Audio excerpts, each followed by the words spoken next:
Hey, good morning, everybody. It is Monday morning, and it's time for 9-Minute Monday. I'm actually hopping on a little early, so for those of you who usually catch us live, I'm sorry that I kind of messed up the schedule today. I'm actually in Chesapeake, Virginia with one of the churches that I work with. We're working on staff culture and alignment, and I've got meetings to get to, so we needed to do 9-Minute Monday a little early. Also, I have had a sinus infection and a cough, and this is the best my voice has been in like 3 days. So I'm really sorry that my voice is pretty gravelly. Hopefully you all can understand and follow along. So this morning I want to talk about leading change. This is one of the subjects that we're focusing on this month at the Foresight Group, is the subject of leading change, because I think for us as leaders, we often find ourselves navigating a lot of change, and as much as we don't want change to be the norm, change is constant. And I think it's one of the things as leaders we have to really grapple with and understand that change is really a core part of our responsibility as leaders, is helping lead others through change. And so today I want to give you 5 steps for leading change, 5 things that you can just have in mind as you're leading your team through change, because these change is not easy. All of us know it. None of us like change. I heard Seth Godin do a podcast a few months ago, and he said that it's not necessarily that people don't like change, it's that change pushes us to a place of incompetence for a season. And so we resist change because it's unknown, it's uncomfortable, and we feel incompetent. If you ever think about, like a job change or a move across the country, or, like even relocating to a new house or whatever, anytime we face change, it puts us into a place of incompetence, and that I don't know how to do this here. I've never been in this place. I've never been in this seat. I've never been in this city, whatever it might be. That it pushes us to a place of incompetence. And that's why we dislike change, is because we don't know what we're doing.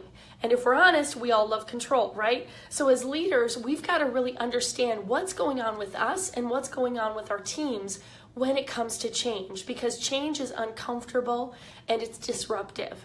And so I want to give you these 5 things that I want you to keep in mind as you're leading change with your teams. And it could be small change to big change. It could be things like a staff person transitioning. It could be an entire organizational restructure. It could be the littlest nuance of maybe some responsibilities or roles shifting within your organization. Could be that you're trying a new product or you're launching a new ministry, but there's some kind of change pretty much all the time that you're in the middle of leading. And so if you can think about these 5 things, I think they'll help you lead through change well. So the first thing you need to do is as a leader, you need to listen well. You need to listen well. Now, we as leaders, we have about a zillion ideas and we have no time, so we're on a hurry and we're moving fast. And sometimes we don't slow down to listen well. When change is imminent, we can be tempted to either operate in denial and we just kind of ignore something, and we ignore when people are trying to bring something to our attention, so we're not listening well. Or we can rush to make changes to get it over with as soon as possible. And I'm guilty of this. I'm really kind of guilty of both. I either just don't even want to hear about it because I don't want to fool with it, so I'm not listening, or I rush forward just trying to move through it really fastly, and I'm not listening along the way. So either extreme robs you of the opportunity to listen well. And when you need to lead through change, take time to listen.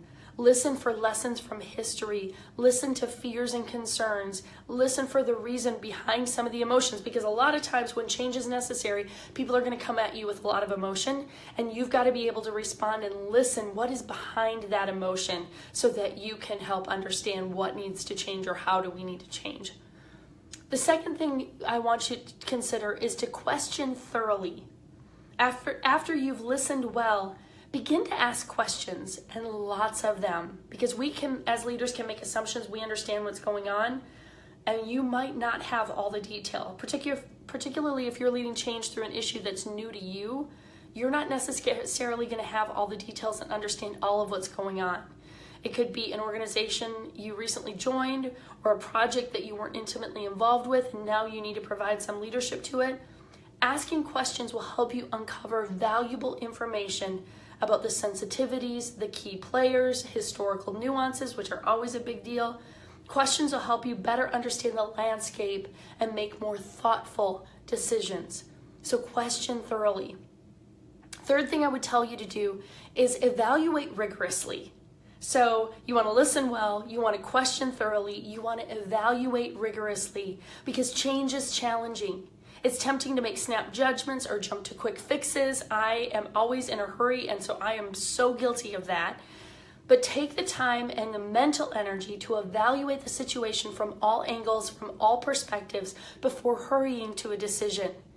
And as part of your evaluating, seek wise counsel from other leaders who you respect, who you admire, from mentors, etc.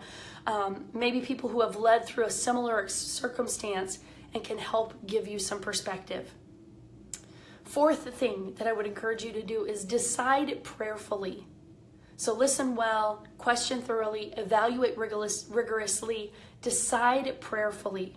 Once you've listened, you've questioned, you've evaluated, it's time to make a decision about what needs to change and how you need to lead through that change. But consider everything you've gleaned in the process and then prayerfully decide how to move forward, okay? And then number 5, direct confidently. This is where we need you to show up as the leader with confidence and strong direction. You need to provide that strong, confident direction for change because people are in that unknown, they're in the uncertain, and they need to sense confidence from you. And I promise, if you've done those other 4 steps, you're going to feel more confident because you've listened well, you've questioned, you've evaluated, you've decided, and now you're confidently moving forward. Your confidence is drawn from that intentional process and the prayerful decision that you've arrived at. So now you must direct change with a strength of vision and decisive action. People need to be able to follow you. They need to feel that strength from you. So just in kind of summary here, leading change isn't easy and it shouldn't be taken lightly. There's a lot of things we're navigating and people are involved. It affects them. It impacts their life. And so as leaders, we've got to understand how we're influencing people, how we're impacting people when we lead through change. And here's another little nugget to this. Oftentimes we as leaders are more comfortable with change. We live in change more frequently, so it's more comfortable for us to just like dive into change. But as that Seth Godin quote that I referenced earlier, that change pushes people to a place of incompetence. And that is an uncomfortable place. So as leaders, we've got to understand that we are pushing people to discomfort and we've got to be intentional in how we're leading them through that and sensitive to what it means for them. So change isn't easy, but it is a part of what you do. It's a big part of what you do as leaders.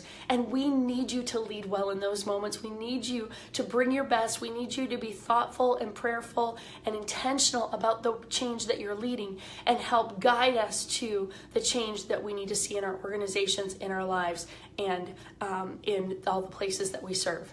So I am cheering you guys on this week. I hope you have an amazing week. Think about these things, even in the smallest of changes this week. What would it look like if you listened well, if you questioned thoroughly, evaluated rigorously, decided prayerfully, and then directed confidently. And I'd love to hear your stories, so share with us. Let us know how it goes, and we'll see you next week.